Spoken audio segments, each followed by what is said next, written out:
அனைத்து தாய் தமிழ் உறவுகள் அனைவருக்கும் வணக்கம். அண்ணா நம்ம 2 பேரும் சேர்ந்து ஆட்சி அமைப்போமா? சீமானிடம் இறுதி நேரத்தில் இறங்கி வந்த விஜய்.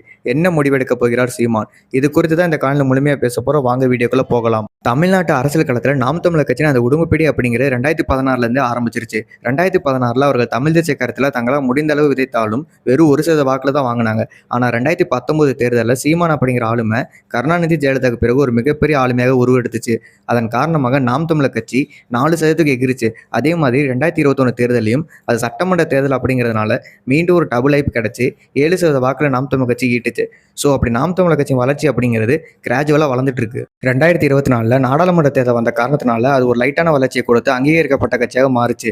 ஆனால் இந்த முறை நாம் தமிழர் கட்சி ஒரு மிகப்பெரிய ஜம்ப் எடுக்கும் அப்படிங்கிற சூழலை தான் இந்த கௌசி குறுக்க வந்தாங்கிற ரேஞ்சில் நடிகர் விஜய் அவர்கள் யாரும் எதிர்பார்த்த விதமாக அரசியல் களத்துக்குள்ள குதிச்சிருந்தாரு.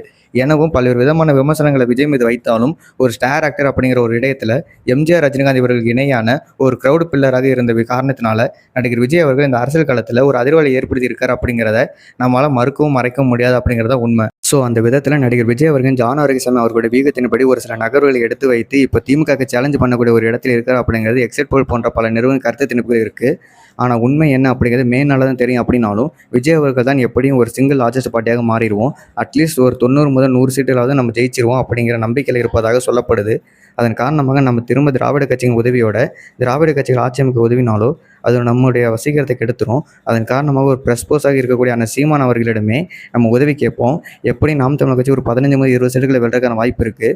ஸோ அப்படி இருக்கும் பொழுது நம்ம ஒரு 90 முதல் 100 சீட்டுகளை ஜெயித்தோம் அப்படின்னா அந்த சீமான் அவர்கள் நாம் தமிழர் கட்சியின் உதவியோட நம்ம ஆட்சி அமைக்கக்கூடிய வாய்ப்பு இருக்குது அப்படிங்கிறதான் அவர் மற்றும் ஜான் ஆரோக்கியசாமி சேர்ந்து போட்ட ஒரு திட்டமாக இருக்குது. ஸோ இது தொடர்பாக ஜான் ஆரோக்கியசாமி மூலமாக சீமானிடம் விஜய் பேசியதாக சொல்லப்படுது. ஆனால் சீமான் அவர்கள் இந்த விடயத்தில் எந்த ஒரு ரெஸ்பான்ஸும் கொடுக்கல. எதுனாலும் மே 4க்கு பிறகு பார்த்துக்கலாம் அப்படிங்கிறது அவருடைய சைடு முடிவெடுத்ததாக சொல்லப்படுது. தேர்தல் முடிவு அப்படிங்கிறது ஒரு வித்தியாசமான சூழலை காட்டக்கூடிய இந்த நிலையில் சீமான் அவர்களுடைய ஆதரவு இல்லாமல் எந்த கட்சியும் ஆட்சி அமைக்க முடியாது அப்படிங்கிற ஒரு கேள்வியும் இப்போ எழுது. ஏன்னா ஒரு தொங்கு சட்டசபை மாதிரி ஒரு நிலை வந்துருச்சு அப்படின்னா சீமான் அவர்கள் இருக்கக்கூடிய எம்எல்ஏக்கின் வேல்யூ அப்படிங்கிறது பலாயிரம் கோடிக்கு போயிடும்.